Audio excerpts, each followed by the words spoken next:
If you are able to and willing, if you could join me in standing for the Pledge of Allegiance as done by our Girl Scouts. I'm going to do it right here, behind you.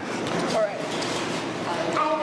Allegiance to the flag of the United States of America and to the republic for which it stands, one nation, under God, indivisible, with liberty and justice for all.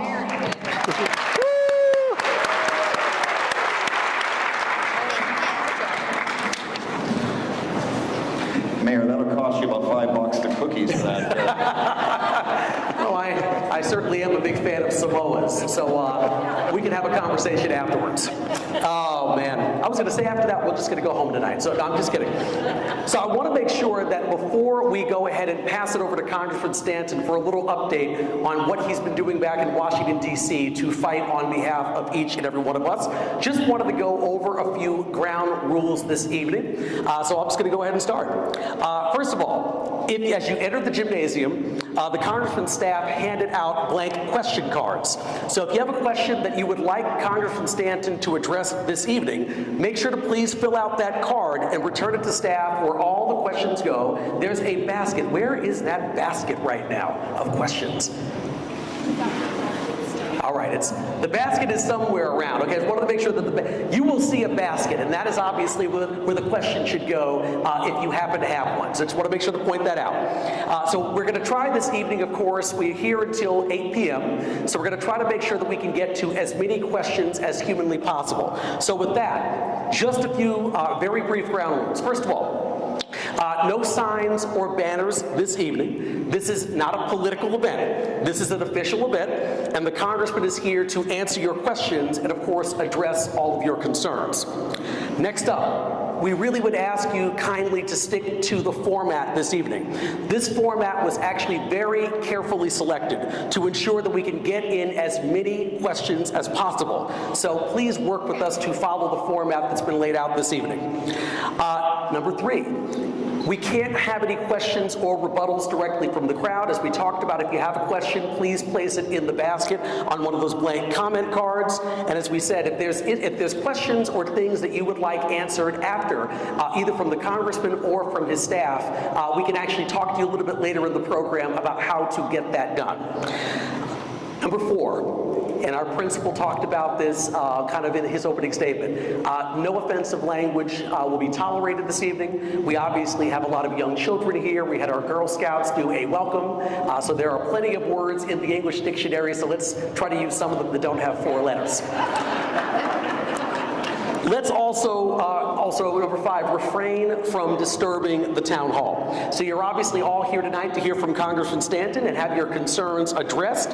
So please don't impede your fellow community members from being able to ask their questions and get those questions answered this evening. If there becomes a lot of back and forth, the unfortunate challenges, we then won't be able to get to as many questions as we might like, and you're not going to give your fellow community members the chance to get the answers that they so rightfully deserve.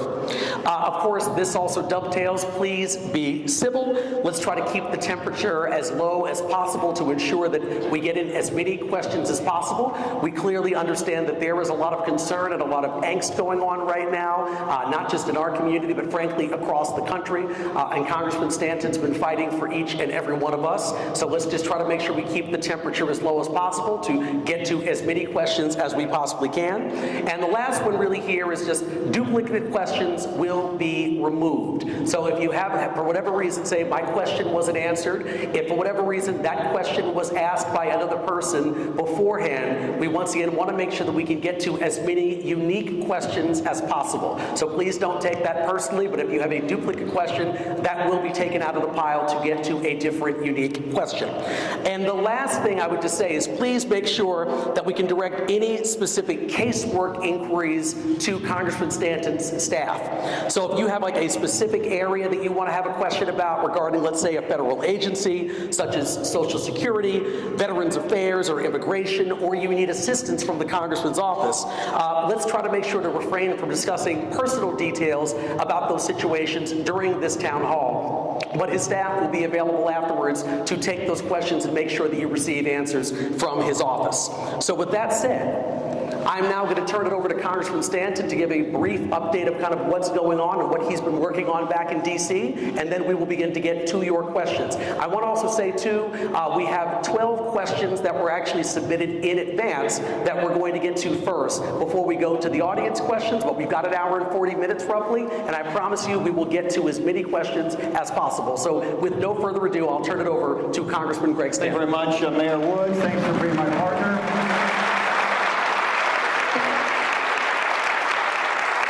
Thanks to our friends at Tempe City Council for being such great partners as well. To the Girl Scouts who did such a great job with the Pledge of Allegiance. You're the future, no pressure. We appreciate you so much for what you're doing. The mayor mentioned Team Stanton. If there are individual questions that may not be appropriate for a larger audience, but just particular issue you're dealing with, Team Stanton is here. My team, Chelsea Rivas, my district director, is nearby, probably getting the basket right now, but the rest of the Team Stanton, please raise your hands so everybody knows who to come to if you have an issue, whether it be... Thank you. They are a great casework team, and they get things done. Okay, these are very serious times, so we're going to get right to it. We are here at Conley Middle School.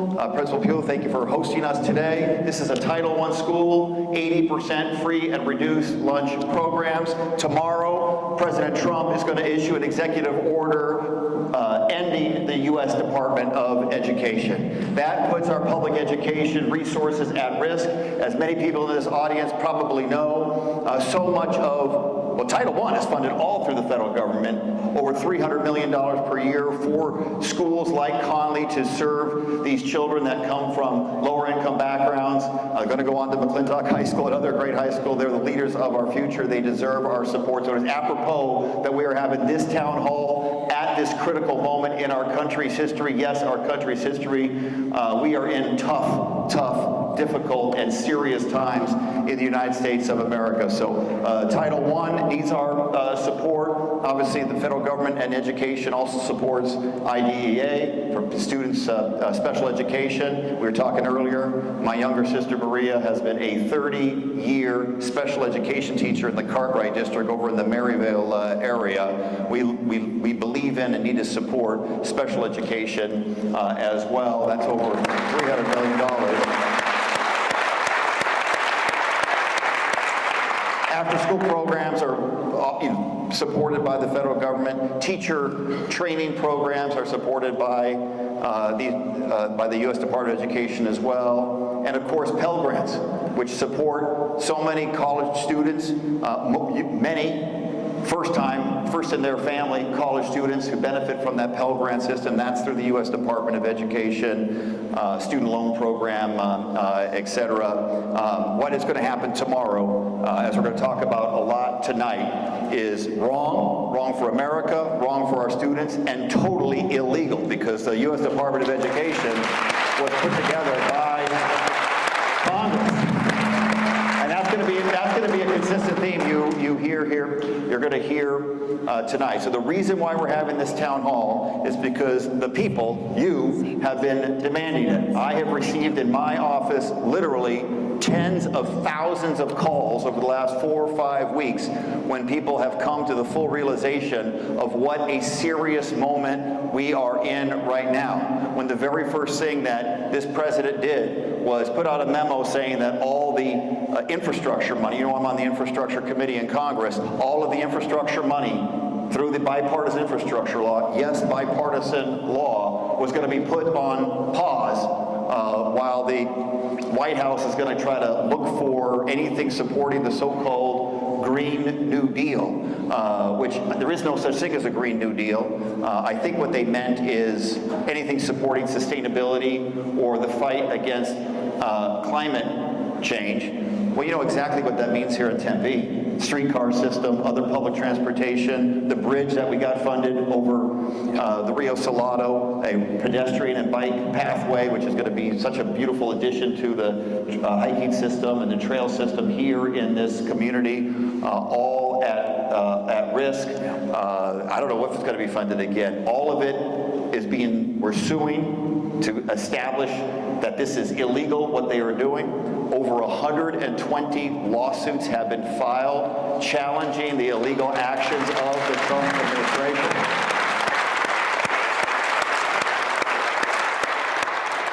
We've already had 40 decisions. Virtually all of them, the judges have held firm and established that this is overreach by this administration. Not just holding back of the money, but the tearing apart of the departments, including USAID, which you heard so much about at the very beginning of the administration, including the illegal firing of so many of our public servants, the government employees who serve us so well. Mayor and I have such an admiration for public servants that I serve with in the city of Phoenix and serve the citizens here in the city of Tempe. This president believes that he can fire anyone, anytime, any place in the executive branch, regardless of whether they're covered by a collective bargaining agreement or regardless of their civil service protection. He's wrong. Those are illegal. You cannot fire people under those circumstances. And so we're fighting back. We're fighting back against that as well. So the list goes on and on and on. Tens of thousands of calls to the office asking that we have a face-to-face town hall of this nature. I'm so glad to see so many people. I know we're going to have questions, a lot of difficult questions, and we'll do the best we can to answer one. There may be people with a difference of opinion, which I totally respect. We're in America. We're about to speak up. But what is unacceptable to me, and what I am most angry about at this very moment, and it should be shocking to every single American, is that I mentioned these judges. We are, I'm old-fashioned, probably like most people in this audience. I believe in separation of powers. I believe in the independence of the branches of government.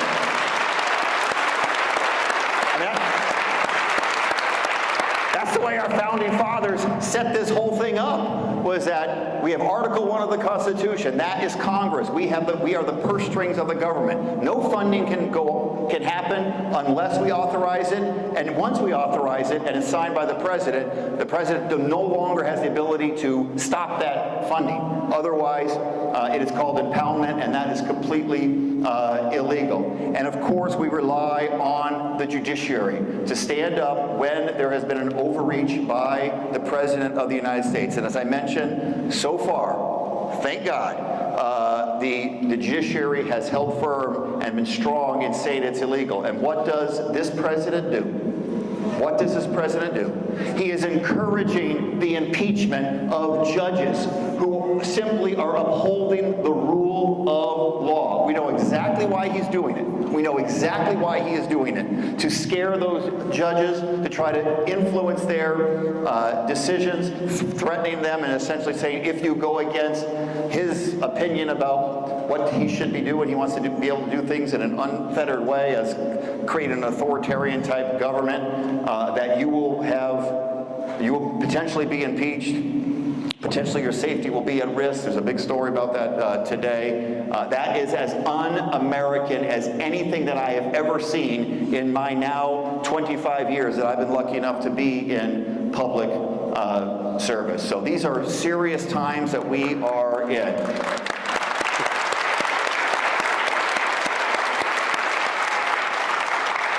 And I know the people in this audience and people that reach out to my office are adamant. We like our former, it's not perfect. It's not a perfect form of government, but it is better than any other form of government on planet Earth, and it's worth fighting for. It's worth defending. And we're not going to move. We're not going to go become authoritarians. This is not a dictatorship. The president is not a king. He won the presidency. There's no election denialism. He won this past election. He gets the powers of the presidency, but he doesn't get the powers of a dictator. And it's going to take all of us. You pushing me and other elected officials of both political parties to have the courage of our convictions, and expecting that we're going to do what we can both in the courts and on the House floor, standing up to things like the hyper-partisan continuing resolution and voting no on that. That's an expectation that people have, saying you got to stand up to what is happening in the executive branch. But mostly, we've got to let America know, Americans know who may not be paying as much attention as you are, you're leaders. So if you feel the way I do, we got to get that message out that people have to speak with one voice as loudly as we have ever spoken as Americans, that we're not going to put up with someone that wants to be a dictator or an authoritarian. So that's the challenge of our time. That is the challenge. So, I'm going to take the privilege of asking the mayor the first question in this town hall. This is a great mayor. I respected him. He and I have been friends a long time. What's your perspective? What is the impact on the citizens of this great community on DOGE and what DOGE is doing and the illegal withholding of authorized appropriated funding by Congress? Well, it's incredibly, Congressman, it's incredibly concerning because you touched upon a couple of things in your intro. There was a raised grant, as we've talked about, which was $25 million for a new pedestrian bridge that we got pretty much universal acclaim for from all of our residents. People who bike, people who are on scooters, people who walk are always looking for other ways to get around our community, many times without the use of a single-use automobile. That $25 million was frankly granted by the previous administration, and obviously we at the City of Tempe feel that those commitments need to be honored by the current administration. At the end of the day,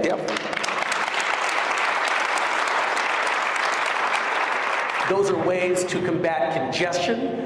They are frankly ways to help people get around. They are ways to address climate change. And they are just frankly amenities that our residents have come to enjoy and expect within this great community. So the fact that we can have a new administration trying to stop previous decisions that were made by the Biden administration is something that I obviously am very uncomfortable with, and I know I speak on behalf of my entire council. It's not because of our egos, it's because we're trying to deliver, along with Congressman Stanton, on things that each and every person in this room wants when it comes to amenities.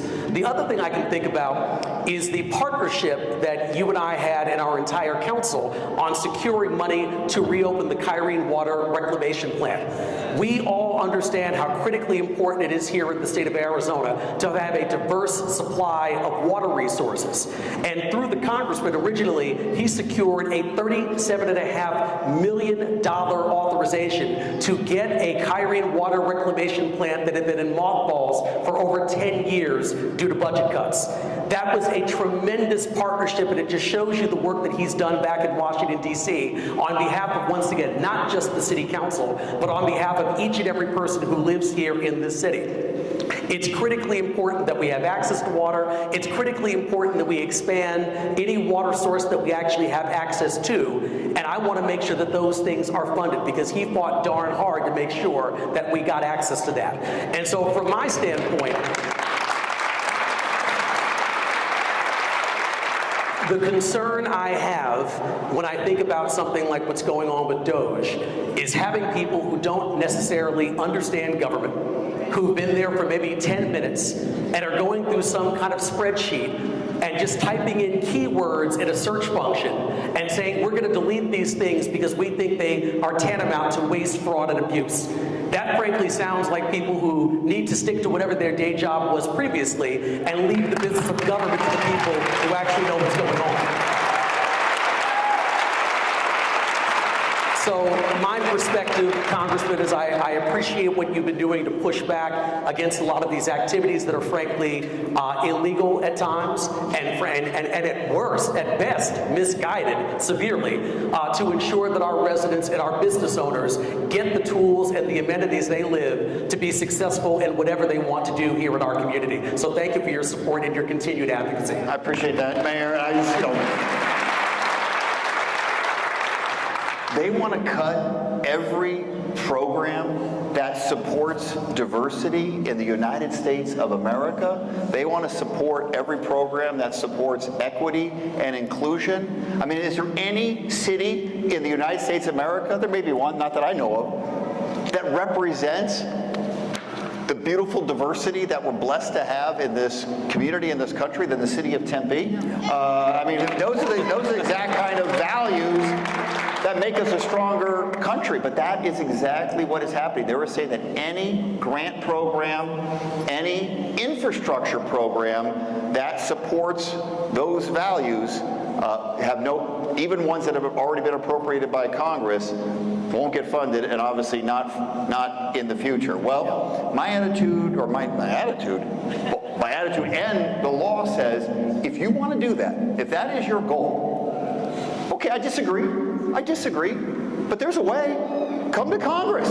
You don't get to come with a sledgehammer or a chainsaw and destroy these departments and fire these employees and unilaterally make these decisions. That goes against our system of government. If you want to do it, come to Congress. Let's have a debate.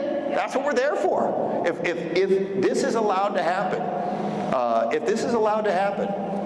and they're allowed to impound money based on additional criteria that they put on that was never voted on by Congress, Congress becomes, I guess, an advisory body or something to the White House. Well, that ain't what our founding fathers set up. And so, you want to do these things? You want to move in that direction? Okay. Come to Congress, make your case, and let's put it up for a vote, and then through Congress, the American people can have their voices heard about our values. And I'll tell you, Mayor, at least in my job, as long as I'm in this Congress, I'll represent Tempe values in the United States Congress. I think you had one. They gave us a lot of questions to ask each other in a long soliloquy. We cut it down, I think, to one question. So I already asked him the question. He gets to ask me one, and then we'll get to the community questions. Go ahead. So my question, Congressman, was you talked a little bit about DOGE in your question to me, but what are you and a lot of people doing back in Washington, D.C. to fight back against these actions that are frankly misguided and illegal?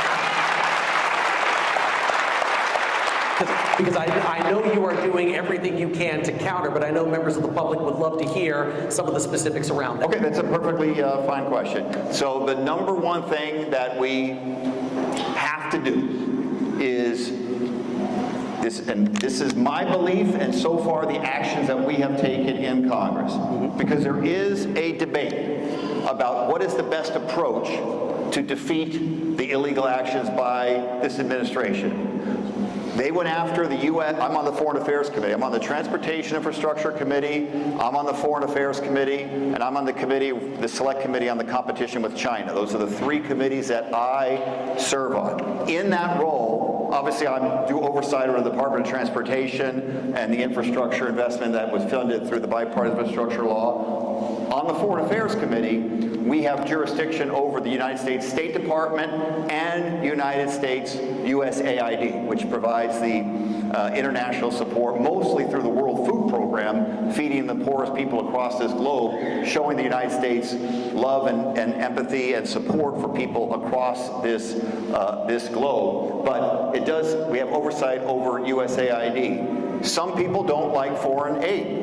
Some people don't like foreign aid. Okay, I respect that. There may probably be people in this audience that don't think that's a good investment of the United States of America. However, the current USAID funding was supported by 148 Republicans. It was a bipartisan budget that was passed through the House that Elon Musk and DOGE are going through. Well, because it's less popular than some other programs, do we take a pass on that, not defend that government's that appropriated dollars, and wait for something more, quote, popular to defend? My answer is, hell no. We got to fight them each and every time. Every time there is an illegal overreach, every time there is an illegal overreach by the administration, how popular or not popular, we have to stand up and fight for our constitutional democracy, the way our founding fathers set it up. And so they were trying to be strategic. They thought they could outsmart. Well, guess what just happened? A judge finally said, just the last 2 days, that what they did to USAID is illegal, and all of those people and the programs have to be reinstated. Now, I'm not naive. None of us here are naive.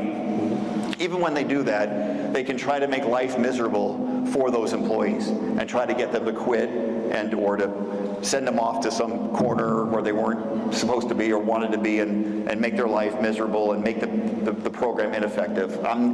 We understand that they can still do that, but at least as a matter of law, they have to reinstate those programs, those employees. So every single time there's an overreach by the administration, we have to legally challenge it, and so far so good, that we've been very, very successful. So sue them every time there's an overreach.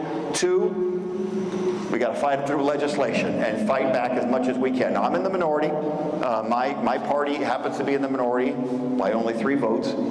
This is an official meeting, not a political meeting, so I won't talk about the politics of elections, but that is the reality, is that we are in the minority. So that means we need to hang together as much as we can against these overreaches by the administration. It's the reason why the recent continuing resolution vote was such an important one, in that we did hang together and force them, people who have never voted for a continuing resolution in their entire life, to vote for something against their desire because Donald Trump told them to, expose them as being, in my opinion, complete hypocrites on that issue. Hang together on the House floor, fight them through legislation as well. But maybe the most important thing is doing community events like this, getting people to understand what is at risk, the danger to our democracy and our system of government. For a lot of people, they're not thinking in those terms. Once they understand what is at risk, I think a lot more Americans are going to rise up and say this is totally unacceptable. So we have to litigate, legislate, and effective communication. Those are the 3 best things we can do right now to fight what is going on. And that last one in particular, I'm an elected official, I'm a member of Congress, I've got a special role, but each and every person here has a special role as well. You have to get the word out to your community of friends and family, and I know people suggest that you're not supposed to talk politics in polite society. Get over it. Talk politics. We need it. These are serious, serious times that we are having. So, obviously, I think maybe a future question, but we might as well just address it. What happens if and when we are successful in court? It gets appealed to the Court of Appeals. It gets appealed to the United States Supreme Court. And what happens? Because under our system, we have 3 branches of government, and the Supreme Court gets to decide what the law is in the United States. Sometimes I agree with them, sometimes I disagree with them, but you got to respect the decision, because if we don't respect the decisions of the U.S. Supreme Court, our entire system of government falls apart, because the court does not have any real enforcement mechanism. The enforcement mechanism they have is the confidence of the American people, the willingness of the American people to support those decisions, even decisions that we may, or I, or you, or any of us may not like. And what happens if a clear decision of the U.S. Supreme Court is ignored by this administration? That's a constitutional crisis. We know that's a constitutional crisis. If we're in uncharted territory, we would be in American history in completely uncharted. And I know people think that, how can that, you're talking scare tactics. No, you see the language that's coming out of the administration. You see the tweets coming from the Vice President of the United States, who's directly said that there are certain areas that the administration believes courts cannot overrule this administration, particularly when it comes, in some cases, what they're dealing with right now with some of their immigration enforcement decisions, that is exclusively an executive power under Article 2 of the Constitution, and no court can overrule them. That's the type of language that they are doing. That's a very ominous thing. And so I think the honest answer, I'll give you a 100% honest answer on that one. We are in uncharted territories. So what do I think is going to happen? I think the American people will rise up and make it absolutely clear that is a completely unacceptable.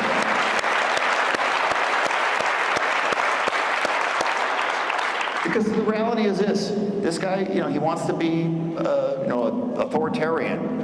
And, at some point, they're going to, the election will go the other way. We're America. People change their minds, or they go, one political party one year, the next political party the next time around, etc. I mean, nobody has, in this country, not one party doesn't have absolute power. We're a very divided nation. We're like divided almost right down the middle. And so what happens the next time there's a president? I mean, are they going to give back what this president has taken? No, I mean, we will lose our very nature of who we are as Americans. It's gone. That's why we got to fight now. We can't wait and see and check it out. We got to fight now so that that outcome I just described doesn't happen. I think we have questions that were asked in advance. We'll go to those and we'll try to whip through them as reasonably quickly as possible so that we can get live questions here. Absolutely. No, thank you, Congressman. And as I mentioned before, so before we start taking the questions from the folks in the audience here, we did have 12 questions that were submitted online in advance, and I'm going to go through those. So, first of all, we have Ira from Gilbert, Kathy, Catherine, and Mark from Mesa, Paula and Jimmy from Tempe, Gail and Bob from Chandler, and also Robert from the city of Phoenix. They actually all had the same question. Very similar question, yeah, okay. So in fact, this was the #1 question that you actually received from your constituents. How are you protecting Medicaid, Medicare, and Social Security?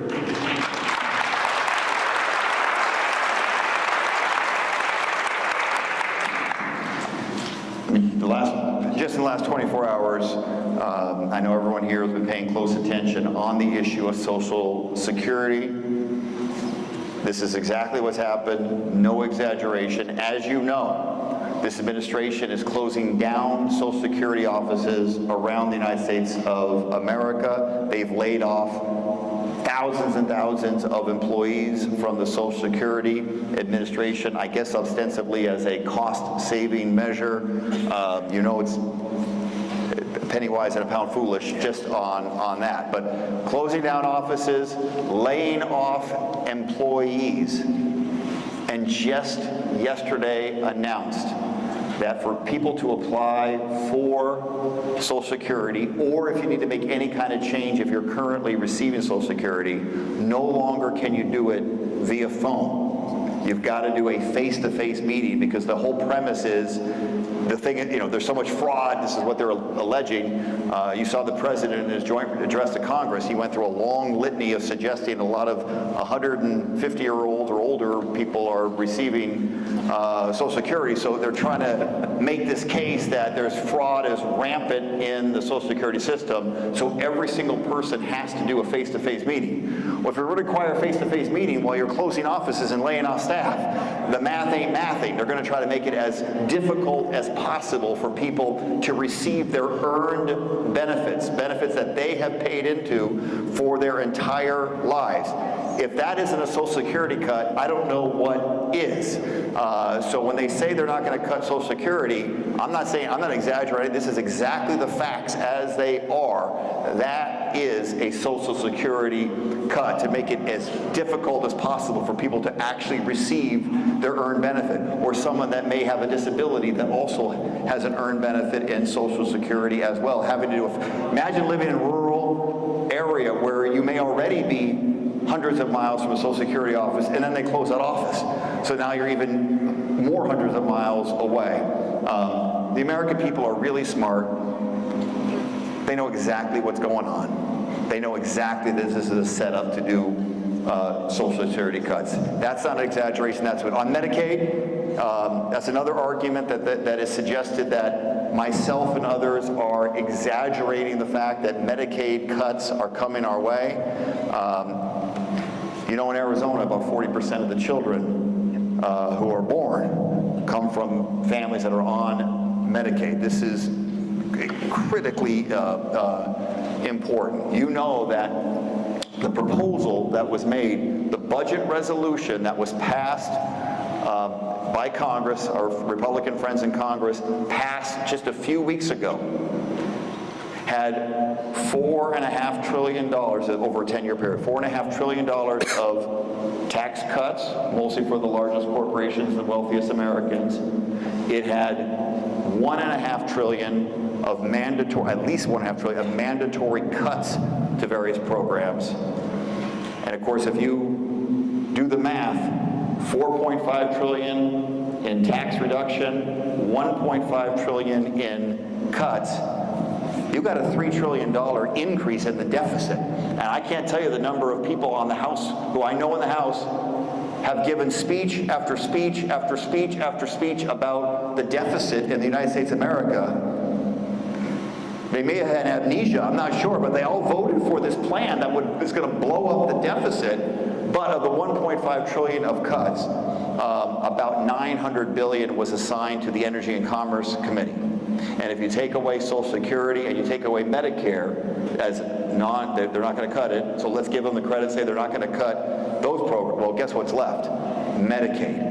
And that's why, for the math to work, there's no way for them to implement their plan unless they make almost $1 trillion of cuts to the Medicaid program. And we know here in Arizona, at the very least, it will roll back the Medicaid expansion that Governor Brewer did in a very courageous move by Governor Brewer a few years ago. I was so proud of her for making that tough decision. A lot of pressure on the other side. She decided to do the Medicaid expansion. That means at least 500,000 of our fellow Arizona citizens would lose their Medicaid coverage, lose their access to primary care. By the way, it's not a cost-saving measure because everyone in this room knows if you're not getting your health care through primary care and getting your preventative procedure, guess where you're going when you get sick? You're going to the emergency room and you are engaging in the most expensive type of health care possible to receive your health care. And we know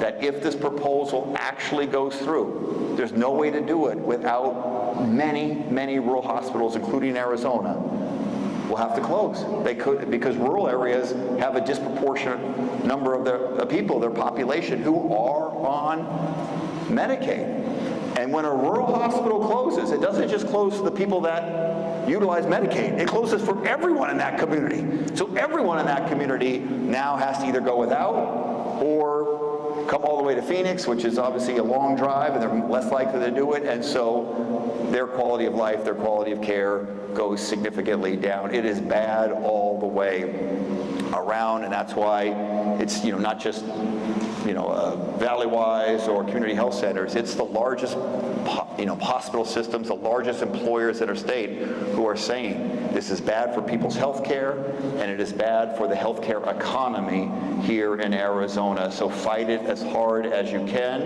And I think that I mentioned we're only down 3 votes.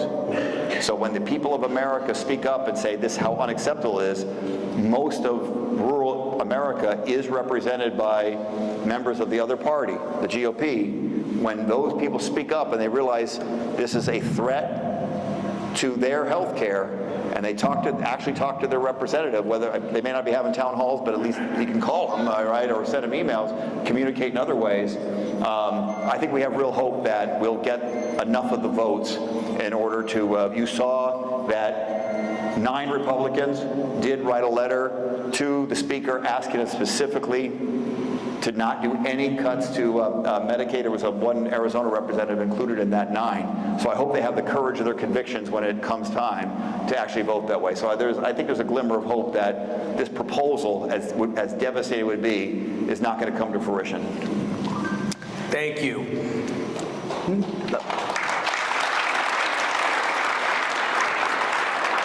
All right, so Congressman Tony, Jill, and Barry from the city of Tempe, Vic from Buckeye, who I'd also note is a former member of your Veterans Advisory Council, and Joanne from Mesa want to know, how are you pushing back on the firing of federal workers, including those at the Phoenix VA? Okay.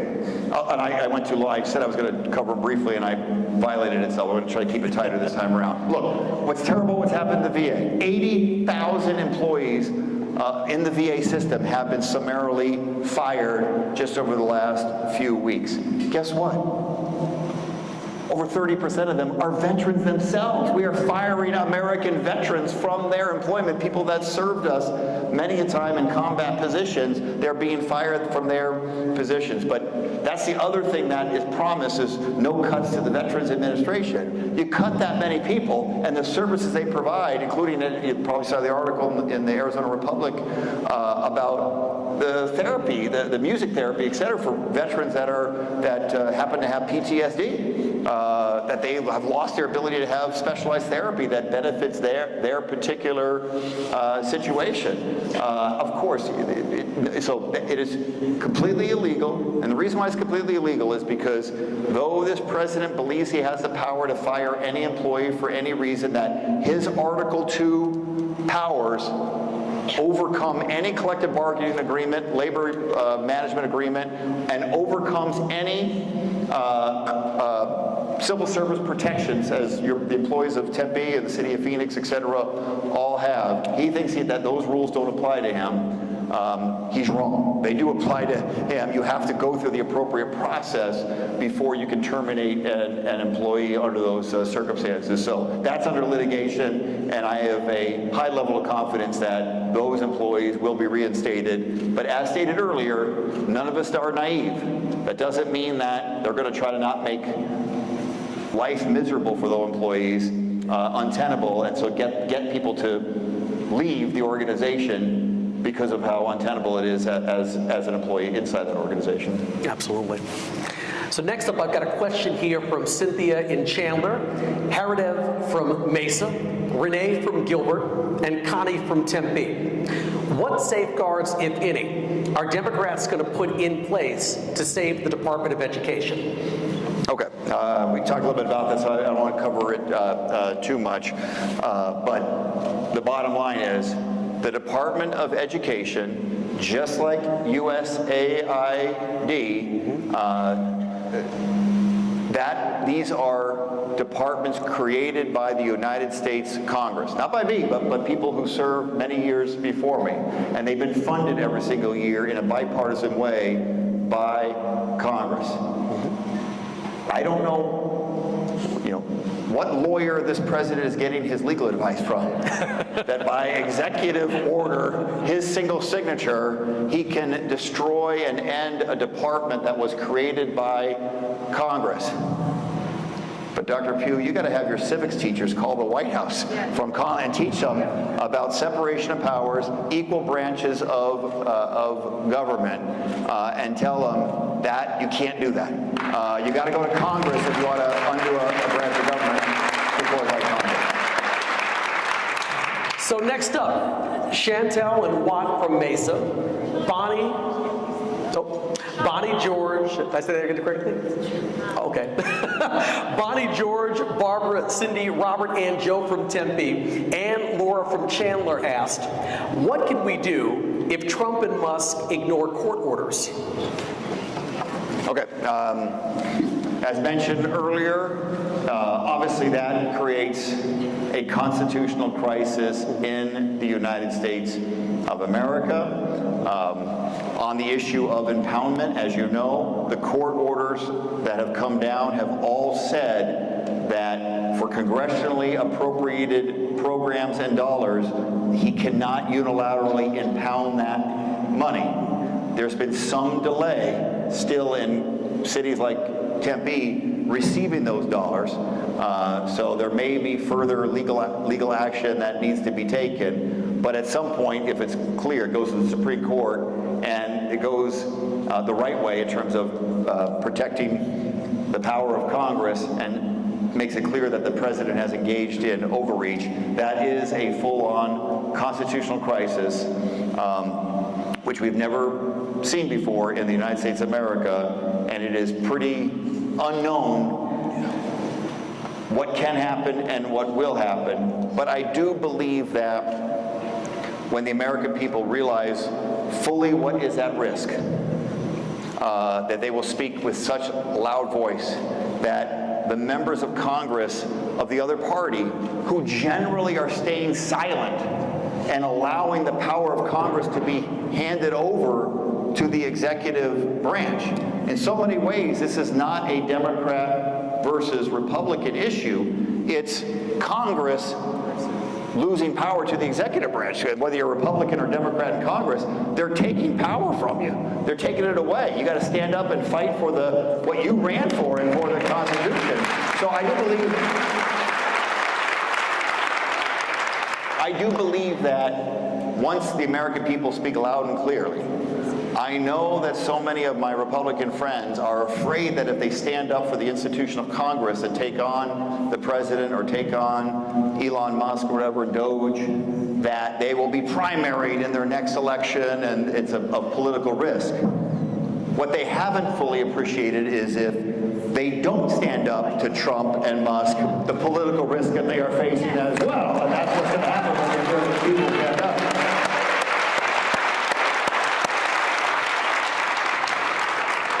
So next question I've got here. Charlotte from Tempe would like to know, as a business owner, and in an effort to be proactive versus reactive and not get caught up in the tariff wars, I'm seriously considering creating a manufacturing facility in Tempe, which is great. Yep. But are there resources to help make this happen at the state or federal level? And what other challenges can business owners expect and how to prepare? Okay, on the first question is, you'd be really smart to open a business in Tempe. It's a very business-friendly environment, and there's a reason why you see incredible amount of economic activity. Obviously, Arizona State University, et cetera. You got all the benefits of it. I don't need to sell Tempe. It sells itself. You've been very, very successful for a reason, a talented workforce and access to these great university graduates. But if that question, with sincerely looking at placing a business here, contact the city, contact the mayor and council. They will guide you through the system, whether it be at the local level. They know the workings of the Maricopa Community Colleges. If you want to engage in a training program to help your employees, they'll help you with the Arizona Commerce Authority. So they know the traps of how to draw in businesses. But ultimately, businesses are going to be drawn here not because of any short-term subsidy or program to reimburse for job training. It's going to be because of the quality of the people here and the quality of the workforce. That is the ultimate. But on tariffs, that's a fair question. Yes, we are in the midst of a tariff war across the board. Tariffs, both Mexico, Canada, and around the globe. It is changing the United States' relationship with our long-term trading partners. Who can disagree that for targeted tariffs, if there is a particular security threat or a country is dumping products inside the United States of America, that we should engage in strategic tariffs. But tariffs at that level against our closest neighbors, Canada and Mexico in particular, when we know the president has said exactly why. He's doing it as a way to raise revenue for the government. He wants to do these massive tax cuts.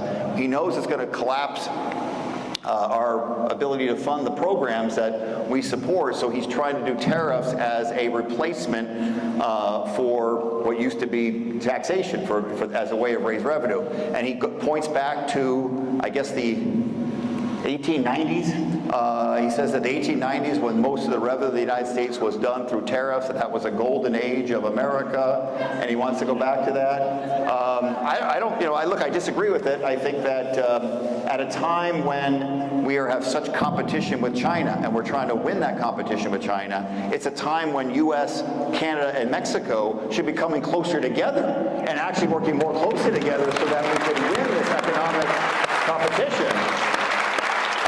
But even if you disagree, as Americans, are we really willing to risk it all? No. Risk it all on a policy that hasn't been American policy since the 1890s and engage in kind of an ever-increasing trade war with some of our closest neighbors. And at a time when this president, he ran on and successfully won the election. One of his main promises was to reduce prices in the United States of America. I am not an economic expert, but massive across-the-board tariffs is not going to reduce prices in the United States of America. It may actually be a tax on Americans, which is exactly what he said he wanted, so it's going to increase prices. So I believe it strongly that that is a step in the wrong direction, and we need to stand up and say, this is bad fiscal policy, bad international policy, but bad for people, bad for working families across America, and bad for small businesses like the one that will soon come to Tempe.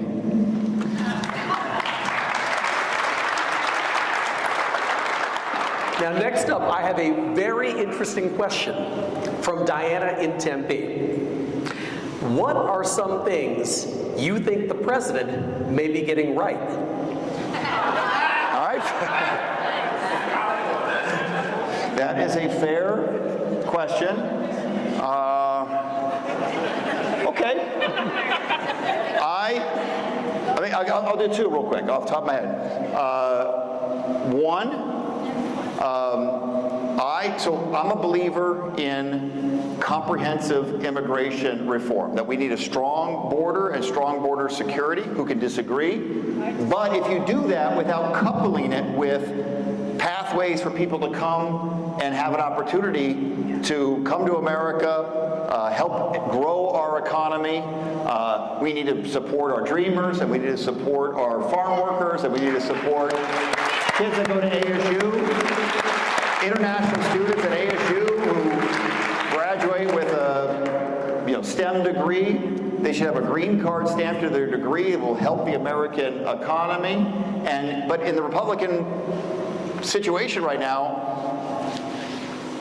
putting aside border issues, if you support any new forms of legal immigration, you'll be primary and you'll lose, and they'll say, well, you're a rhino or whatever. And that's dangerous for America if we don't have systems in place to allow for legal immigration to help grow our economy, to keep us as competitive as possible.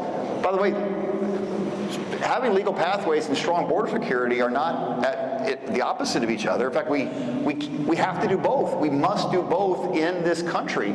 Otherwise, we have declining population, and that's a very bad thing for long-term for our economy.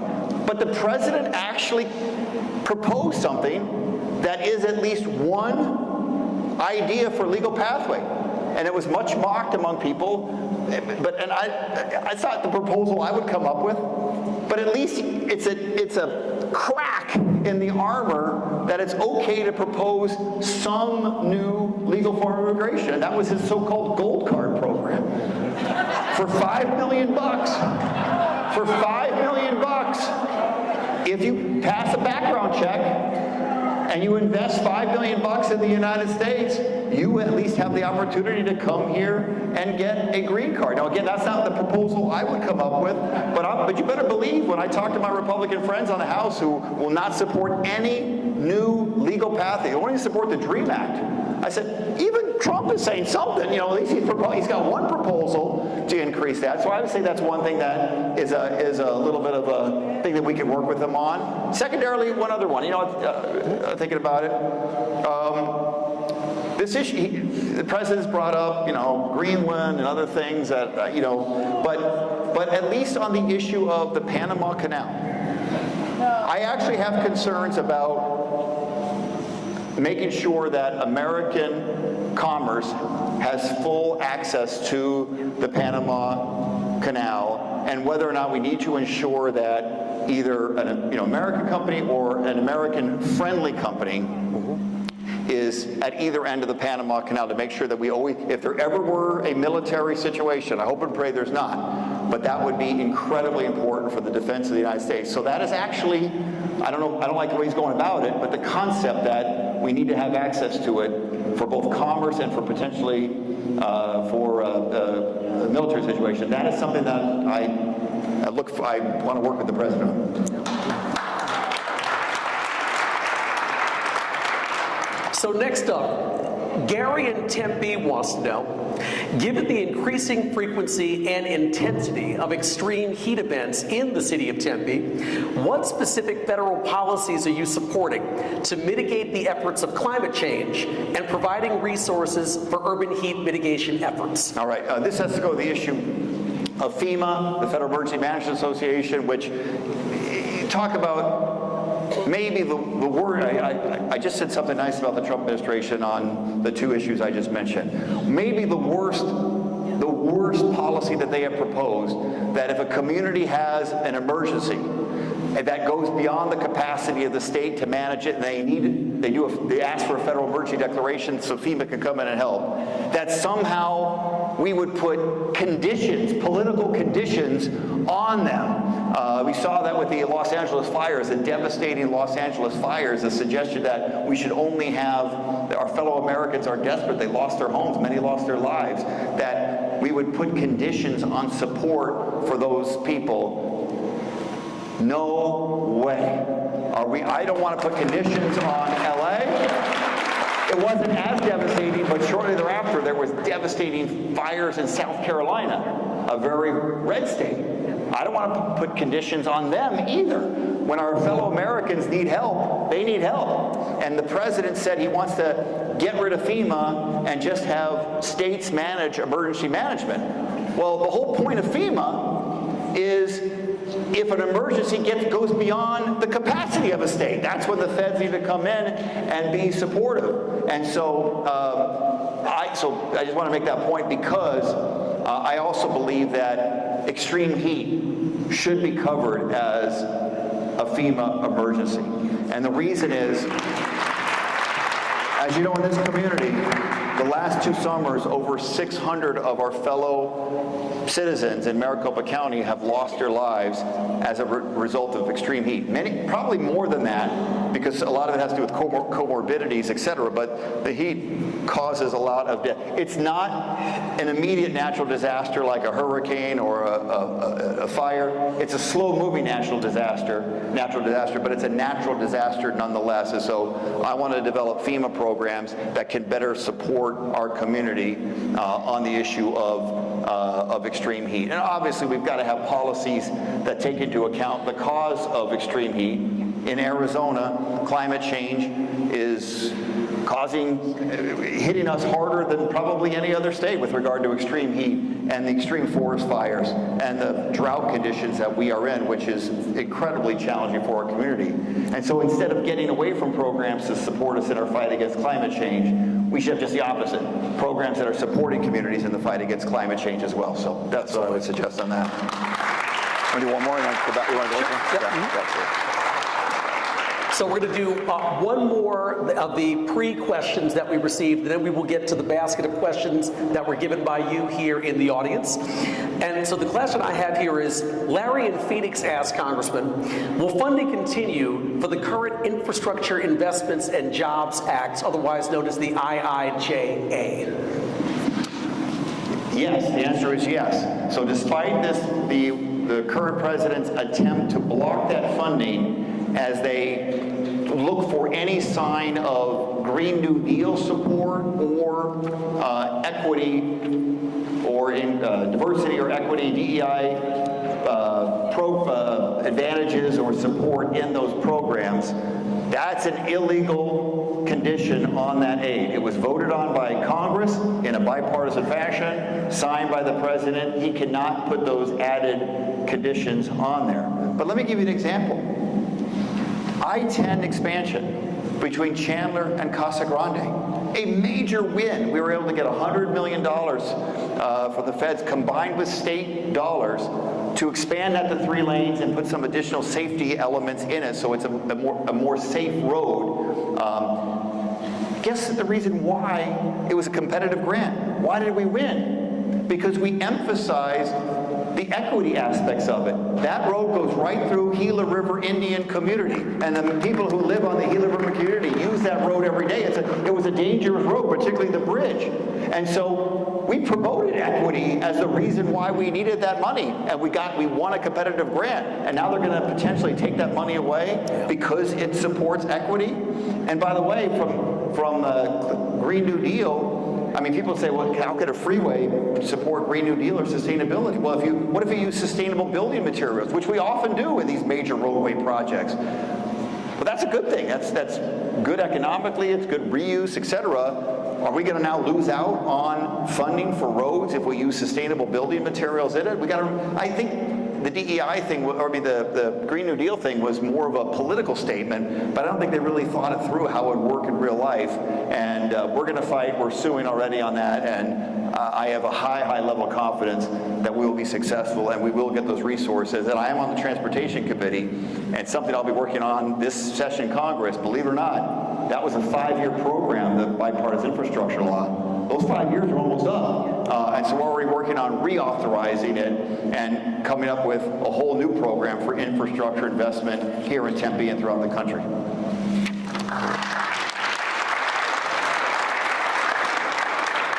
All right, I'm now going to go to the basket here from questions from those of you in the audience this evening. And once again, as I noted before, if I'm going through the questions and I see duplicate questions that the congressman has already answered, I'm going to make sure to pull those out of the pile to get to as many unique questions as possible this evening. So the first question I have here from Susan in Chandler says, if the Congress isn't going to rein Trump in and he continues to defy the justice system, are we still a democracy?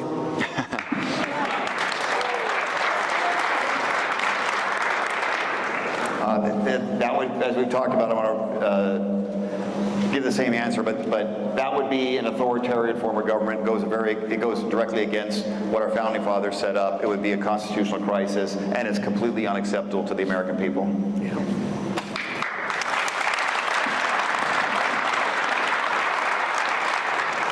Okay, I've got a question from Joanna from the city of Tempe.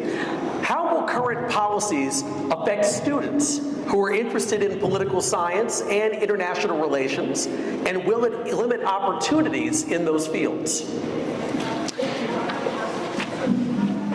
Okay, that's a really good question. I think the honest answer is, if we keep going in the current direction. You got it? Okay. If we keep going in the current direction, where the United States is going to pull back from our commitment internationally, pull out of NATO potentially. I know there's threats of even, of basically pulling back on our commitment to leadership on the globe. Yeah, of course, how could there not be? And I'm very concerned about that. I'm a big believer that the United States is the most powerful nation in the world, economically and militarily, and we have a responsibility to show that leadership, provide that leadership around the globe. And when the United States is actively engaged, we are a safer world and we're a safer country, and that is good for the American economy as well. Excellent. We're going to have people ask questions directly? Yeah. So let's see. I've got a question here. Is Joan Kerber Walker here? There she is. Yes. If you want to come down to the microphone, you are more than welcome to do so. And actually, let me make sure I can call the next three here. The question I have after Jones is from Jackie, Ivins, I believe. Is that correct? Is Jackie Ivins here? Yeah. All right, perfect. And then the next question after that, for whoever wants to line up here, would be, this one would be from, actually this was already done. Let's take then after that, Jean Moore. Looks like from, let's see, I think the city of Phoenix here. So first of all, so Joan's question here. The administration's orders regarding university F&A limits to 15% and other cuts to university funding is already impacting projects, like I said, it says CAMI. Oh, I thought that's what you wrote, and research funding. So what can we expect going forward? Good to see you. She and I have worked together for many, many years. A leader in the bioscience community. We've worked together since Phoenix created the bioscience campus in downtown, and we're still working at it. We're still plugging away at it. So, Joan, thank you for the question. I think we're going to have each person just ask the questions. We'll call them up. Yeah. Sounds good. Okay. So, NIH funding. It falls into the same purview as I mentioned earlier. Congress has funded the National Science Foundation and others that provide those, and the National Institutes of Health that fund those grants to universities across the United States of America, obviously including Arizona State University, which receives hundreds of millions of dollars in NIH and other federal grants. And that is congressionally appropriated money, and they cannot not cut it or take a portion of it, which is essentially what they're trying to do, and pull it back from the university. University have planned their budgets based upon that. The research that is done is critically important, not only for the university, but for basic science, which is the United States needs to be a leader in basic science. And so it is one of the most self-defeating things we can do is to pull back on scientific research across the United States of America, including especially in our leading universities. And I hope and I know the universities are concerned that if they speak up, they're going to be targeted by the administration. And my polite suggestion to leading universities like Arizona State University is, instead of being worried about that, lock arms with universities across the United States of America and work together to say that this is unacceptable. Because we're America. I mean, if we lose free speech, if people are afraid to speak out because of retribution, that's also an authoritarian type of government. And we can't, especially on a university campus, especially on a campus like Arizona State University, which has always prided itself as a place that allows for free speech. They've got to be able to speak up and defend themselves as much as possible. So the next three questions, just to make sure we have folks lined up, are from Jackie Ivins, Jean Moore, and Benji. So if Jackie Ivins, Jean Moore, and Benji can line up. So Jackie, please, yes, please move forward. It's going, yeah. Yeah. Hello, there, Jean, okay. I guess my question is twofold. We know that Congress is having trouble helping with what's happening, but what can we do to help the Congress? And one other thing, I'm saddened to see that there are more renegades here tonight than you. What can we do to get our youth involved? Because they have some power. We probably have less power than they do, especially for the future. Okay, that's a completely fair question. Don't ever, I know you meant it in a wonderfully self-deprecating way, don't ever doubt the power of the gray hairs in the United States of America.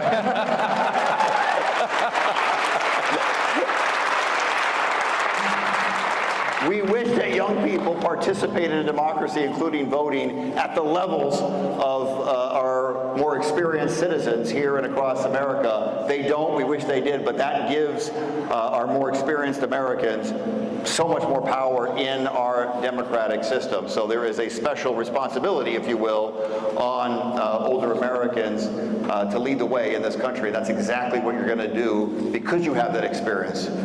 People have seen what can happen around the world when countries move towards authoritarianism and away from their democratic systems. It ain't good. It does not end well for them or for this globe. And so here's what we're asking you to do. It's a fair question. We're going to keep litigating. We're going to fight in the courts every time there's an overreach by this administration when they step across that line and engage in an illegal act. We're in the minority. We're going to fight as hard as we can on the House floor to protect those values and try to legislatively undo some of these actions as well. Your responsibility, what we need you to do is to get as loud as possible. Loud in terms of talking to your neighbors and your friends who may be less political, less informed than someone that pays as close attention as you do to these issues. It's time to tell them stuff's getting real in this country and we've got to fight now. Don't wait till it's almost too late. Then, obviously speak not just to me, but hold me accountable as well, but also all members of Congress, regardless of political party. They need to be hearing from the community as loudly as possible, whether they are holding town halls like this or not. There are other ways to communicate, sometimes email, sometimes by letter, sometimes attempting to go visit them face to face, sometimes through civil protest. Many of you are too young to remember 1960s style Vietnam era protesting where people hit the streets and spoke loudly about their position. But they need, as I mentioned earlier, there needs to be a political counterbalance to the fear that some members are feeling that they can't go against Donald Trump because they'll lose their election. They need to understand that actually the people, the majority of people, will hold them accountable if they don't do so, as I mentioned. So you know what to do. Speak loudly. Thank you both for your response to my phone calls and emails. Your communication staff is Don't forget to repeat. Oh, yeah. I was admonished properly.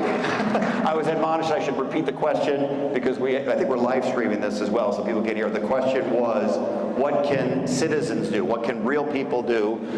Sometimes older, more experienced citizens, but all citizens to fight back against the overreach by this administration. Okay, next question. All right, is Jackie Ivins here? Or Come on. Jackie, you are next up. And actually, I will say after that, I have Benji, and I have Sam Turner, and Krista Trexler. My question is very similar. It's going to sound the same in many, many ways, but I want to get a little bit more discreet with it. My question is, how do we get involved? Because it's so diffuse right now, and I think it's intentional. I think it's shooting us out to 1,000 different pockets, and we can't come together as a group, and we don't know where to go in order to organize, in order to be effective in what we're doing. We can go to this spot, and we'll talk to this person, we can go talk to this person, but we're doing it alone, and it's really scary.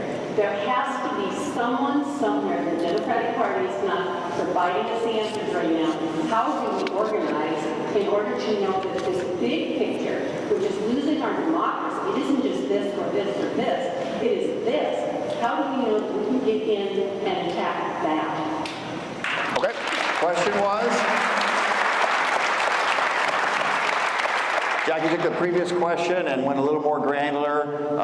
Look, the shock and awe of what this administration is trying to do, overwhelm people, flood the zone, whatever analogy you want to use. We know exactly what they're doing. They're trying to make these actions that are shocking and illegal the norm. We almost get used to it. We get numb to it. That's exactly what they're trying to do, is to numb the American people into sort of just kind of shrugging our shoulders and accepting it. What can we do? Now I'm going to try to give you an honest answer to that question. I'm going to try to give you an honest answer. I have been in public life for a long time. I know how to legislate. I know how to fight on the House floor in a political sense. I've been effective generally in issues that I've tried to lead on, both at the city level and issues that I've tried to lead on at the congressional level, infrastructure projects, et cetera. We know now how to win these litigation fights that I've been talking about that we've been so successful on. We know how to fight on the House floor. But if you're asking me, how do we organize a mass civil protest, whether you're asking me or any other, elected official, I can give you the best advice, but I may not be the expert on that field. But there are some. Let me give you an example. In Arizona, just a few years ago, one of the most effective grassroots protest entities was Red for Ed down at the state capitol. That was amazing. That was incredibly organic. Led somewhat, by the Arizona Education Association, but it basically was an organic thing. And people they chose the red color, and a few showed up at the Capitol, and then the next day a few more showed up, and a few more showed up, and soon there were 50,000 people marching on the Capitol demanding better compensation for teachers and education support professionals, and it was massively impactful. And so, I think the honest answer is, talk to those that have organized the most successful kind of true grassroots campaigns. And I think you're going to see that, yes, at first it's going to start dispersed, but it will come together, and you got to start somewhere. And I know there's protesting that's going on elsewhere, at political offices, here in Maricopa County. If you have time to do that, that's great. But we're going to...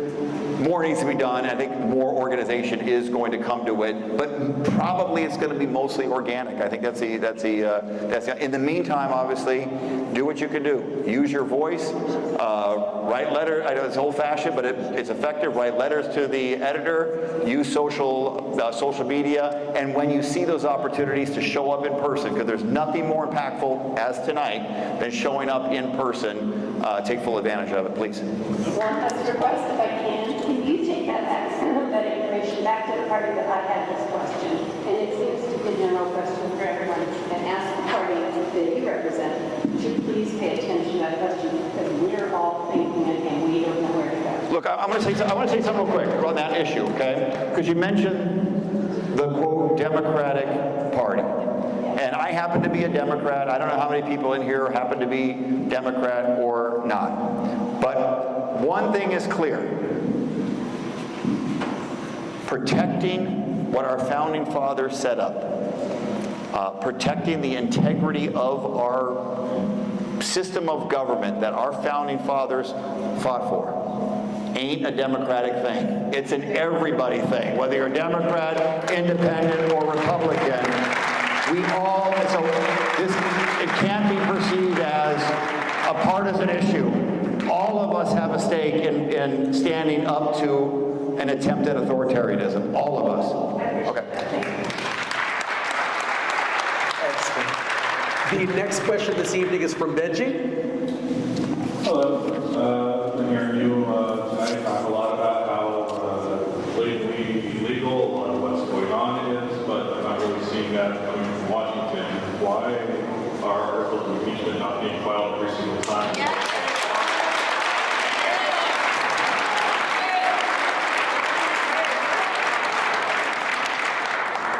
Okay.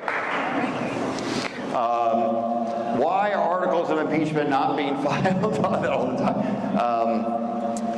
I've been in Congress since 2018. I've been involved in multiple impeachments. I voted personally on 2 occasions to impeach the President of the United States. Obviously, we're talking about the former and now current president. All things are on the table, so I'm not trying to say yes or no to that immediately. Obviously, the likelihood of success is very low, so I want to focus on things that we can actually win. The litigation is the aspect that we have the best chance of winning on the House floor as well. And we will make it clear that it is completely unacceptable that what is happening by this by the West. So I appreciate the suggestion.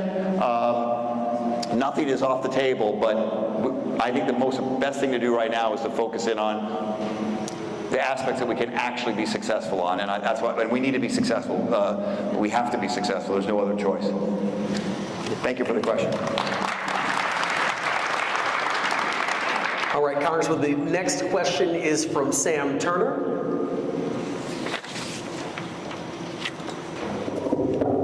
Thanks, Congressman, for taking my question. So my concern is that there's a lot of people being fired from various agencies. Obviously, these executive orders can be signed much faster than courts can respond to them. There's a lag there. And as a result, these various agencies might be, have all these workers fired, in various regulatory agencies. And so I'm wondering, what really is the extent of the capability of the judiciary to be able to fully reinstate these institutions as they existed prior to being completely dismantled by the president? Okay. So the question was, I apologize, I should have repeated that one. The question is, the president can move swiftly with executive orders, the stroke of a pen. It takes a little bit of time to file the litigation against it. It takes time to litigate it. Even if it's a restraining order, it still takes a little bit of time.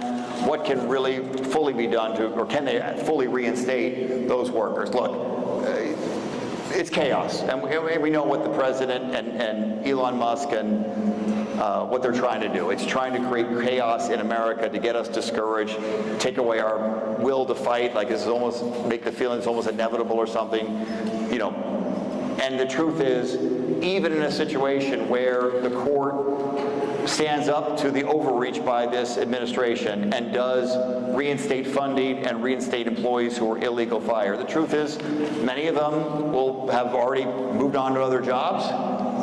Many of them would say, you know what, this ain't what I'm a public servant here to do, you know, my job as a. On top of that, the real tragedy, maybe the greatest tragedy is, I don't know if the Girl Scouts may have left, but you know, one of the Girl Scouts thinks that they want to have a career in service to the American people through government service, and they see this chaos and decide, you know what, I don't even want to begin to move down that road. That is a tragedy. It's so much lost talent, so much lost brain power, so much lost creativity, and that's what's happening right now, is that there'll be so many people that won't even touch government service because they see it as chaotic and you could lose your job for no reason one day, et cetera. So, you know, I in no way want to engage in any kind of happy talk when it comes to these tough issues. These are serious times that we are in, and the chaos that's being sowed by this administration has major current impacts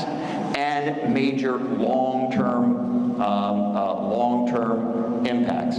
When you destroy a government agency, even if a court says that was illegal, it takes time to rebuild it, and that's lost time in terms of education funding, lost time in terms of VA services for our veterans, you name it.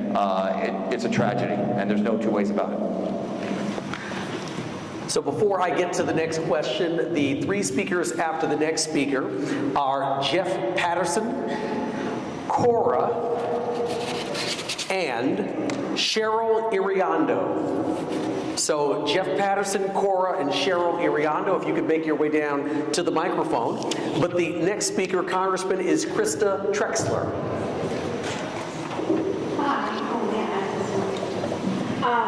Okay, so I understand that democracy is not a partisan situation, but obviously in our country we have two main parties. So I think my big thing that I've been thinking about is, do the Democrats have a plan to fight against this administration as a united coalition, right? I think the issue, especially with this recent CR vote, it was extremely disappointing. I know you're in the House and the Senate. It was extremely disappointing just to see how disjointed everything really is. I think the thing with the right is they have this huge messaging machine. They are a messaging machine, and the left just doesn't have it, right? Is there a plan to fix these messaging issues?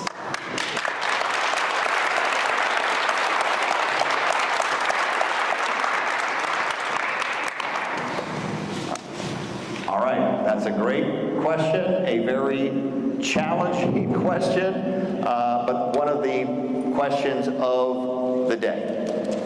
Because I grew up in this town. I grew up in a working class family in West Phoenix, right by Metro Center. I'm a passionate advocate for public transportation investments because my dad took the city bus every day to his job selling shoes at JCPenney. And my family, I'll take a moment only because you asked the question, but through our church, ran an organization of volunteers called the Christian Needs Network, in which people would deliver food and diapers and clothes to our house. We'd store it in our living room and then deliver it to mostly migrant workers in the West Valley who were working in the fields, mostly temporary workers, the people that have been demonized so much by politics these days. And we'd make sure that they got their needs covered while they were working so hard to put food on our tables. Mayor, I didn't realize that we were running an illegal warehouse in West Phoenix in my household until I became mayor, that we're not supposed to be storing that much stuff in our living room. The point is that I grew up in a family committed to service, to helping others. I love it. I couldn't imagine doing anything else with my life. I'm a Democrat. And we focus so much on trying to get the policies right. We obsess over trying to get the policies right. And so often, as you've described, we're not as strong on messaging. guilty as charged. I mean, the honest truth is that we are so focused in on doing the right thing by the people we represent, getting the policy right, and we haven't been as successful in getting the message across that we are fighting for working families here in Tempe and across the United States of America, so much so that, I don't want to talk too much politics, but in the last election, at least from my side of the aisle, we lost so much ground for people that didn't realize the policies that we were proposing and how we were fighting to support working families and people in Title I schools like here at Conley, et cetera. And we have so much work to do to make sure that not only we get the policies right, because that is still first and foremost, but spend a lot more time on getting the message across to the American people. And I understand exactly what you're talking about, this ecosphere that exists on the right through various podcasts and the particular channels on cable that cover the perspective only from the far right, and lots of sports talk and other things, and that kind of are sports shows, but then they mix in politics, and it's always from a far right perspective, and so many young people are listening to that, and we have nothing I know exactly what you're talking about. We have a lot of work to do in that regard. But I've also been a Democrat for a long time, and we are one big, diverse party that have a lot of different perspectives. There's only two major parties in America. We have a lot of different perspectives. So I often get asked in Congress, I won't mention any names, but all the other ones, because they're saying this. I'm like, no, they have free speech rights too. You're a member of Congress. You want to speak out, and so not everyone is going to be singing off the same hymn book. But I would politely argue, when we get back in the majority, we can have those kind of fights. In the short run, right now, we are completely united, at least on this issue of fighting against this, the attempt to be an authoritarian regime by this administration. We are united in fighting against the illegal attempt to stop spending that was appropriated by Congress, fighting for this government that our founding fathers set up. So there is unity of purpose in that regard, and for all the wrong reasons, if you will, for all the reasons because we're forced to do so, we are united at this moment. And again, it's not just a Democratic thing; it goes across parties as well. Sorry for the long-winded answer. All right, the next question I have here is from Jeff Patterson. Come on down. Come on down.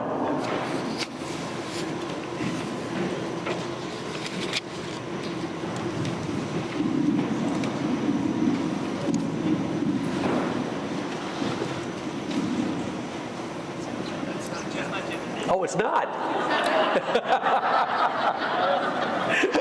Well, that was fantastic. Then I'm going to go next to a question from Cora. Is Cora still here? Thanks for coming. Okay. Oh, all right. No. I wanted to actually ask the question, though, because I love the question here. The question was, how many votes did you get? How many what? Votes. Okay. The question from Cora, and that is your daughter, Dr. Pugh. Okay, from Dr. Pugh's daughter, how many votes did you get? Well, okay, it's a complicated question. Tell Cora, please, that there is no limit on the number of votes a member of Congress gets. It really depends on the willingness of the Speaker to put important issues up for a vote. I will say that the last Congress with the new Speaker and a lot of dysfunction was actually one in which we had one of the smallest number of votes, because they couldn't agree on anything, they weren't willing to reach across the aisle and work in a bipartisan way so we could put things. So it was probably the least productive Congress in modern American history by the number of votes that were taken, and that is not a good thing for our country. So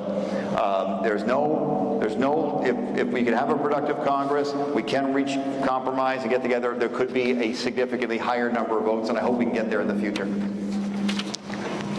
All right, so next up here, before I get to the next question, I've got Cheryl Iriondo is the next person. But after that, I have a question from Eleanor. And is there anyone else? Let's see. Let me go with Cheryl Iriondo first. So is Cheryl here? Yes, there we go. Perfect. Thanks for taking my question, guys. My question is mostly about the protesting. I know there's a lot of things I've learned that are kind of tied because of the 3 months of our government not being democratic. So I wanted to think of a different creative way to ask you something. Yep. More so, do you have anything that you could do to help raise our voices even higher when we are out there? Ideas, come out and speak. I don't know, come out and speak for make a viral video with your people or the city or your constituents, and really get that, kind of like what we were saying before, get more of our voice moving up. Yep. Even though everyone knows that, you are in Arizona, and we are in Arizona, so they know that it's for us, but for you to actually do it, I think would raise our voices even higher. Okay, that's a perfectly fair question and a perfectly fair request. And the answer is, yeah, of course. I mean, to the extent that I'm lucky enough to have an elevated platform and have an opportunity to speak a little bit loudly when I do present on social media or whatever, I would love to do that. So if and when invited, I'll do it. I would love to do it. All right, thank you. I appreciate that. And by the way, it's not just elected officials. We need everyone that has a presence, particularly on social media. That's the way we communicate so much these days. These are various creators that do have followings. It may not be necessarily political followings. Most of the stuff I talk about on social media, if it's not my favorite team, the Phoenix Mercury, it's also then politics is what I'm talking about, what's happening on the House floor. But there are many out there that have huge followings because of music or art or sports maybe, and invite them as well. We need as many different people with different followings to get the word out how important this time is and how we have an obligation to fight to protect what we've got. So I will absolutely do that.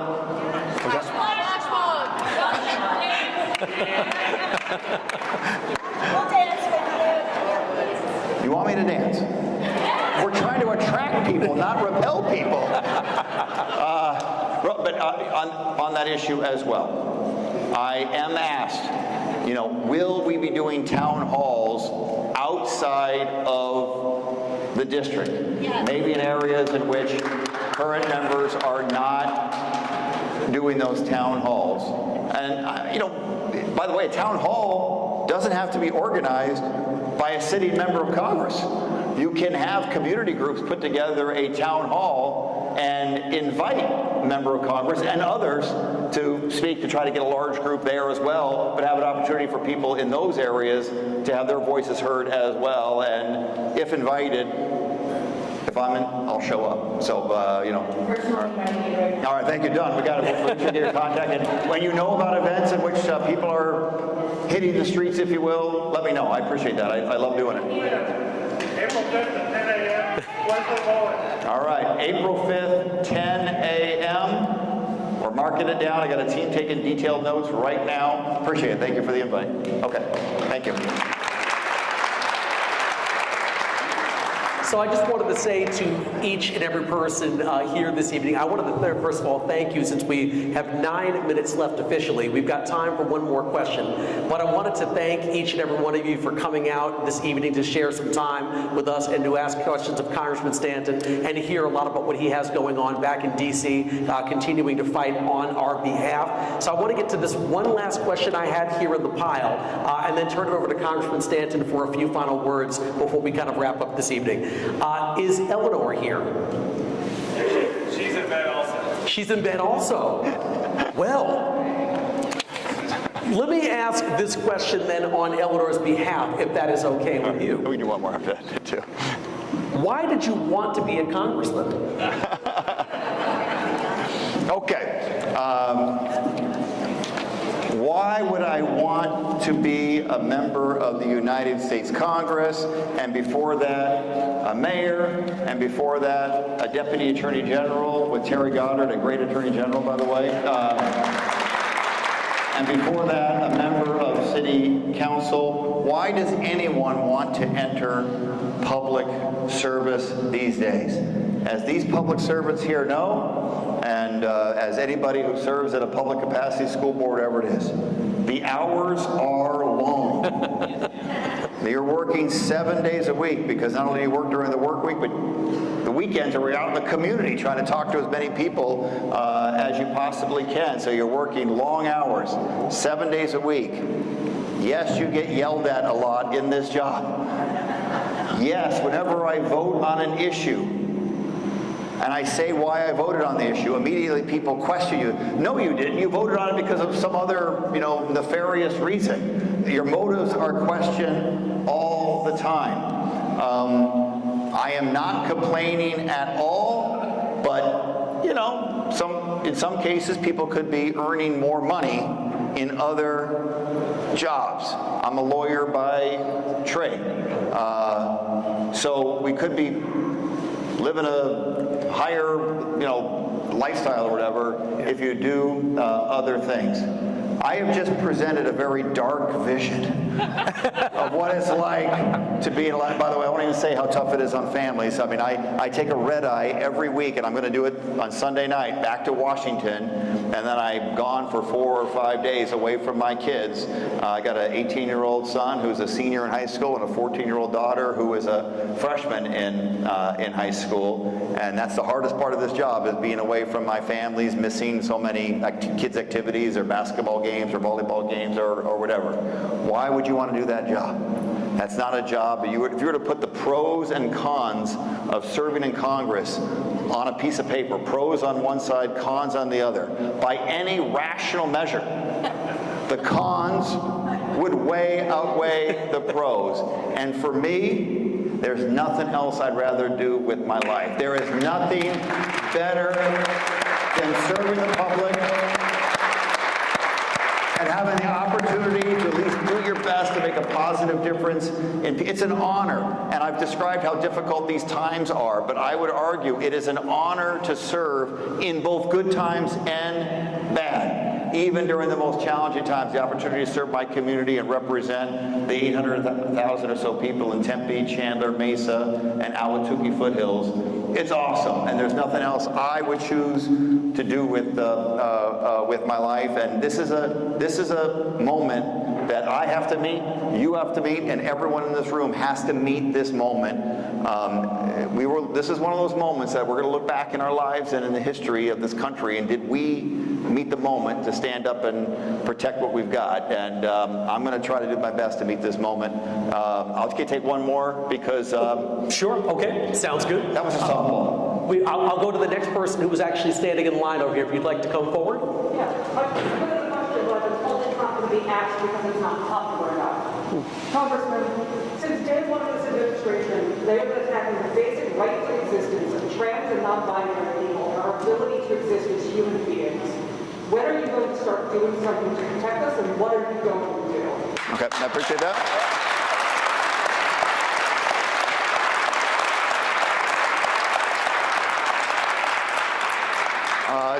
It's a fair question. I've mentioned I've been in public life for a long time, and I have on the issue of protecting our LGBTQ plus community, I have tried to stand strong in my public life. When I was mayor of the city of Phoenix, we did pass a comprehensive non-discrimination ordinance, the first in the state of Arizona, comprehensive, protecting our LGBTQ plus community, including our transgender citizens, in housing, employment, and public accommodation. And that includes people using the appropriate restroom, which was very controversial, but it was the right thing to do. And we got a perfect score from the Human Rights Campaign every year after that because of that advocacy. And in Congress right now,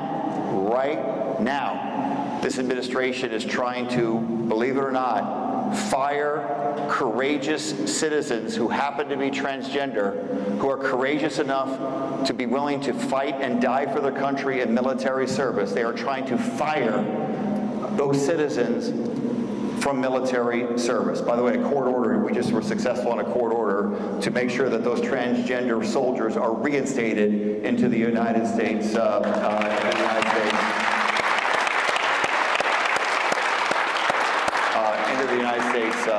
military. But our transgender community is under attack, and they are our fellow citizens, and they deserve our support. So we could go on a list of various bills I've gotten on. One other attack is this attack to try to make it for people to try to get even passports, to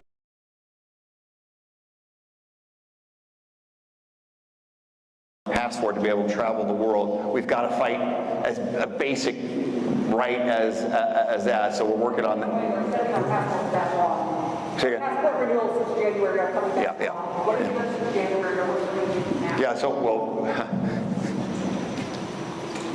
on that issue, we're going to both legislate, and I've signed on to the bill that would allow for the continuation of the current policy, so the appropriate gender is placed on a passport. But to be honest, we're going to have to litigate that issue. I'm a main sponsor of the Equality Act, which is the attempt at the federal level to do exactly what we did at the city level to protect our LGBTQ plus citizens and employment, housing, and public accommodation. But I'm not naive, and you're not naive. The transgender community is under attack, and we need to make sure that they have the support of both elected officials and the community at large, and we got a lot of work to do, and that's the God's honest truth. So thank you for your advocacy. Well, once again, I wanted to thank each and every one of you for coming out this evening. Before we close down, as I said, we've got the gym until 8, so we might be able to stay for a couple of minutes after, but I want to make sure that we all kind of exit a little after 8 p.m., but I want to give the Congressman an opportunity to give us any final words before we close out this evening. We've covered a lot of territory. An amazing crowd. Thank you for coming. Dr. Pugh and Conley, thank you for hosting this. I want to kind of circle back to where we began. What you do here is the foundation of American democracy here at Conley. And this attack on the Department of Education and the services that it provides and the resources it provides to the kids here who come from lower income backgrounds that need public education to get that boost up and give them the best chance to achieve whatever dreams they want to achieve in life.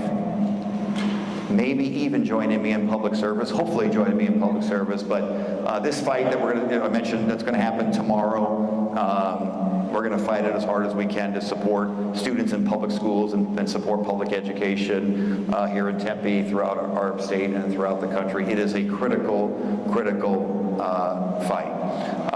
And I guess I'll also end where we started as well. This is a fight. It's not just for elected officials. I mean, we are at the forefront of it. We're the higher profile figures in this fight, and we're going to continue to fight every single not allow for overreach of our system. So we're going to litigate it every single time and continue with our successful track record in that regard.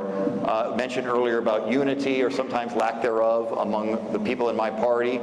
This is a time where we do need to stay united and fight united, because that's the only way we can win on the House floor, when we can possibly win on the House floor, is if we stay united. But the most important thing is that we get loud in the United States of America, and that's a responsibility not just of me, but of every single person and all of our friends and family and coworkers, etc., so that elected officials hear us loud and clear that we are not going to go backwards in the United States of America. We're not going to go backwards on our democracy and our form of government. And I am not an alarmist. If you've worked with me for a long time, you know I am not an alarmist. But I'm alarmed right now, and this is why this is such a serious moment. And this is our first of this congressional session of a town hall like this, but I'll be doing many more, so that I continue to have as many opportunities as possible to have direct face-to-face contact with me. But please keep reaching out to me, hold me accountable, hold people in my party accountable, and hold everyone in Congress accountable at this critical time. Thank you, Mayor Woods, for hosting us here today.